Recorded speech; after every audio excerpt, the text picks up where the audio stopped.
يا أيها الذين آمنوا قوا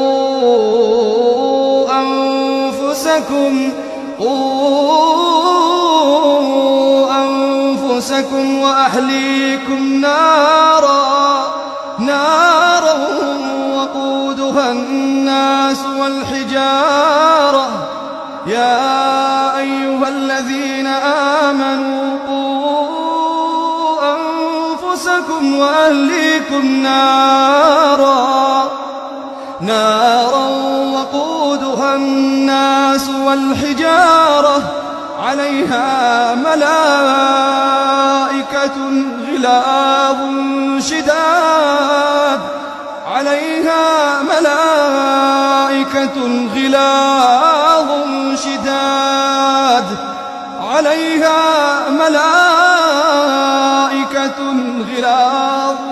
شداد لا يعصون الله ما أمرهم ويفعلون ما يؤمرون.